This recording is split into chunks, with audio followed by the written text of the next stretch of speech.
सभी स्ट्रीम के लिए, मतलब सभी कोर्सेज जो सभी फैकल्टी के लिए 4 साल ही है। सेमेस्टर इसमें कितना हो जाएगा, 8 सेमेस्टर होगा। अब बात करते हैं हम लोग, अगर मान लीजिए इसमें से किसी कोई भी अति फैकल्टी में से किसी एक सब्जेक्ट से ऑनर्स करते हैं, मतलब साइंस से ऑनर्स करिएगा या आर्ट्स से कीजिएगा या कॉमर्स से कीजिएगा, तो मान लीजिए सपोज दैट हम मान लेते हैं यहाँ पर आप साइंस में आप क्या ले लीजिए, फिजिक्स ले लीजिए, ठीक है। साइंस में आप फिजिक्स से क्या कर रहे हैं, ऑनर्स कर रहे हैं। फिजिक्स से क्या करेंगे, ऑनर्स करेंगे। पहले जो पार्ट 1 था, पार्ट 2 और पार्ट 3 था। अगर आप यहाँ से फिजिक्स से ऑनर्स कर रहे हैं तो आप इसमें क्या होगा सर, 4 ईयर कोर्सेज में हो गया, पूरा पैटर्न ही बदल गया है। आप कहिएगा सर पैटर्न क्या बदला है, तो अगर आप साइंस ले रहे हो, स्ट्रीम क्या होगा सर, आपका साइंस होगा, तो साइंस में एक सब्जेक्ट का आपका चुनाव करना होता है, मतलब एक सब्जेक्ट को क्या होता है, चुनना पड़ेगा। अब इसमें से एक सब्जेक्ट चुनेंगे तो मान लीजिए हम इसमें सपोज दैट फिजिक्स को चुन लिए। मान लीजिए आप इंटरमीडिएट इंटर में किए, जो ISC किए, इंटरमीडिएट ऑफ साइंस होगा, तो इंटर से आप लोग क्या किए, फिजिक्स लिए होंगे, केमिस्ट्री लिए होंगे या मैथ्स लिए होंगे, या कोई मैथ्स ना लेके बायोलॉजी लेता है, वो अपना अपना पसंद के ऊपर है। तो इसमें से आप फिजिक्स ऑनर्स करोगे, ठीक है ना। अगर ये फिजिक्स ऑनर्स करोगे तो ये क्या हो जाएगा सर, मेजर सब्जेक्ट हो जाएगा। क्या, कौन सा सब्जेक्ट होगा सर, मेजर सब्जेक्ट होगा। 4 इयर्स में मेजर हो जाएगा, मेजर कोर्स। ये क्या हो जाएगा सर, मेजर कोर्स होगा, जिसको हम क्या बोलते हैं, MJC। ये क्या हो जाएगा, मेजर कोर्स होगा।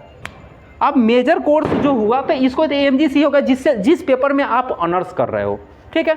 आप देखिए सर यहाँ पर ऑनर्स तो MIC का होगा। तो पहले जो पार्ट में होता था तो हम लोग फिजिक्स ऑनर्स करते थे, तो फिजिक्स लेते थे तो उसके साथ केमिस्ट्री और मैथ लेना होता था। अब ऐसा नहीं है। अब क्या है सर, आप ऑनर्स फिजिक्स से ऑनर्स कर रहे हो, आप किसी ये दोनों सब्जेक्ट में से किसी एक सब्जेक्ट को आप क्या कर सकते हैं सर, चुन सकते हैं, सिलेक्शन कर सकते हैं, केमिस्ट्री लो या मैथ लो। तो जो आप ये दोनों सब्जेक्ट में से जो चुनते हैं, तो एक में तो हो गया सर आपका मेजर सब्जेक्ट MJC, मतलब इसमें क्या होगा सर, आपका फिजिक्स हो गया, ठीक है। दूसरा में आपका MIC होगा, MIC जो माइनर सब्जेक्ट होता है। MIC मतलब क्या होगा सर, माइनर सब्जेक्ट होगा। अब माइनर सब्जेक्ट में आप ये दोनों में से कोई एक सब्जेक्ट को रख सकते हैं। तो फिजिक्स है तो आप क्या है सर, इसके साथ मैथ रख सकते हैं। तो चलिए मैथ रख लिए। उसके बाद है ना सर, मल्टी डिसिप्लिनर कोर्सेस होता है, MDC, मतलब 3 नंबर में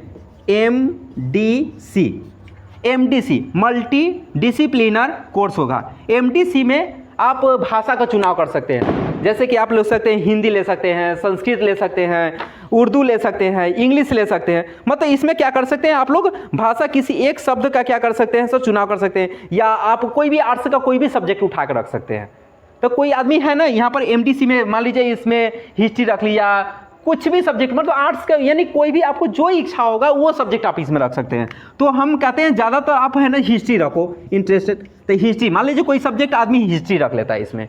आप देखिए सर, फिर से बात समझिए, अगर आप साइंस लिए तो साइंस में फिजिक्स लिए, आप साइंस में कोई भी स्ट्रीम ले सकते हैं, या आर्ट्स में ले सकते हैं, या आप कॉमर्स में कोई भी सब्जेक्ट ले सकते हैं। तो MGC में जो फिजिक्स लिया तो वो MIC के लिए क्या लिया, मैथ लिया।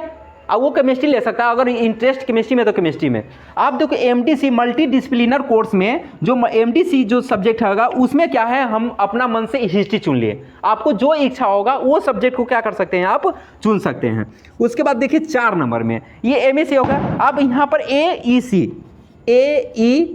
में, अब AEC में अपना भाषा का चुनाव कर सकते हैं, जैसे कि कोई उर्दू हो गया, उर्दू में इंटरेस्ट है तो उर्दू, हिंदी में तो हिंदी, इंग्लिश में, जैसे ना ये आप इंटरमीडिएट में इंटर में पढ़े होंगे तो हिंदी इंग्लिश कंपल्सरी था, मतलब हिंदियों लेना है, इंग्लिश लेना है। इसमें AEC में ऐसा नहीं है, मतलब AEC में चुनना होगा, आप हिंदी लो या इंग्लिश लो या उर्दू लो या संस्कृत लो। तो अब इसमें हम क्या ले सकते हैं, मान लीजिए हिंदी ले लिए, क्या ले लिए, हिंदी। तो आप 4 सब्जेक्ट यहाँ हो गया। अब क्या हुआ, यहाँ पर क्या 4 सब्जेक्ट हुआ, देखिए MGC मतलब मेन में आपका ऑनर्स हो गया फिजिक्स, उसके बाद है ना सर MIC मतलब मैथ्स हो गया, MDC मतलब हिस्ट्री हो गया, और AEC मतलब क्या होगा सर, हिंदी हो गया। अब 2 बच गया सर SEC, मतलब 5 नंबर में SEC, 5 नंबर में SEC। आप कहने का मतलब सी कहिएगा तो सर एस से क्या होता है स्किल, ई से इन्हेंसमेंट और सी से क्या होगा कोर्स। ये क्या होगा AEC एबिलिटी इन्हेंसमेंट, ये क्या हो जाएगा सर कोर्स हो जाएगा। तो आप SEC में आप एक 3-4 सब्जेक्ट देगा, उसमें से आपको क्या करना है चुनना पड़ेगा। जैसे कि आप है ना क्रिएटिव राइटिंग चुन सकते हैं, इसमें क्रिएटिव राइटिंग भी ले सकते हैं, क्रिएटिव राइटिंग चुन सकते हैं। फिर उसका 6 नंबर में आप VAC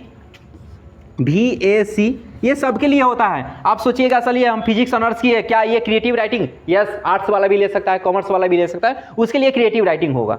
अब VAD मतलब value added course, value added course में क्या ले सकते हैं आप, इसमें स्वच्छ भारत हो गया, स्वच्छ भारत, अरे अक्सर ये आदमी लेता है, ये स्टूडेंट लेता है, तो स्वच्छ भारत। तो आप देखो सर डिसाइड तो ऊपर साइंस है, मतलब नीचे जो भी सब्जेक्ट हो, जो आर्ट्स वाला भी ले सकता है, कॉमर्स वाला भी ले सकता है और साइंस वाला भी ले सकता है। बात आया समझ में? चलिए आप देखिए सर यहाँ पर देख लीजिए, अब ये 6 सब्जेक्ट है ना जो आपको फर्स्ट सेमेस्टर, मतलब आपका जो सेमेस्टर बनेगा, जो फर्स्ट सेमेस्टर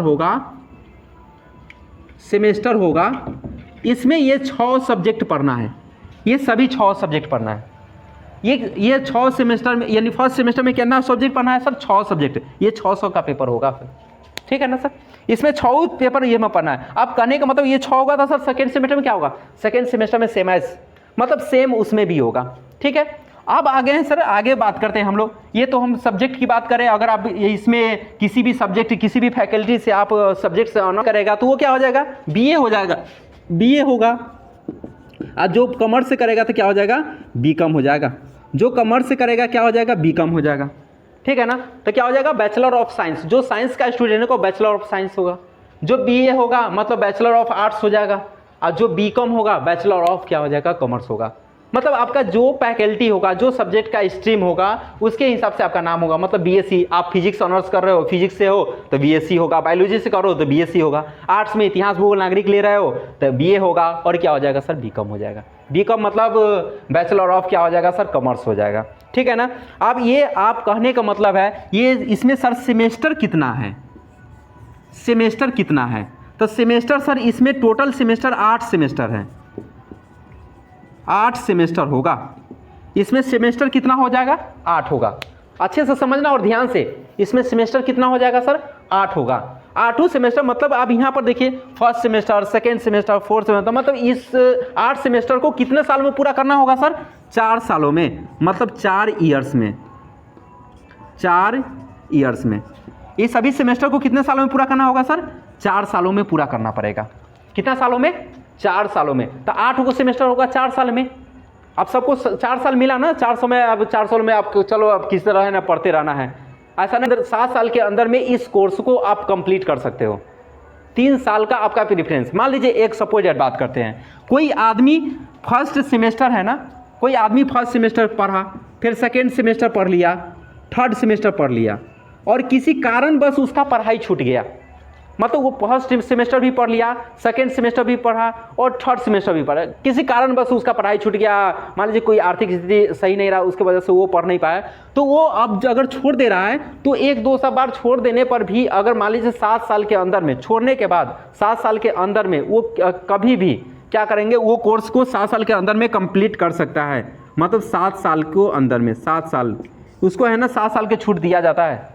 1-2 साल गैप हो भी जाएगा तो उसको आगे नेक्स्ट सेमेस्टर में क्या करेगा, फॉर्म वॉर्म डाल के वो क्या करेगा सर, अपना आगे कोर्स को कंप्लीट कर सकता है। मतलब 7 साल का प्रेफरेंस है, मतलब 4 साल के कोर्स है, मतलब 7 साल आपको दिया जाता है उसके अंदर में। अगर 7 साल के अंदर में, अगर आप 7 साल के अंदर में कोर्स को कंप्लीट यानी पूरा सेमेस्टर को पास नहीं करोगे, यानी नहीं पास होइएगा, तो 7 साल में क्या हो जाएगा सर, 7 साल के बाद उसके नेक्स्ट ईयर जो होगा आपका नामांकन को क्या किया जाएगा सर, रद्द कर दिया जाएगा। मतलब आपका नामांकन जो हुआ होगा सब रद्द हो जाएगा, फिर से री एडमिशन होगा, फिर से आपको एडमिशन कराना पड़ेगा।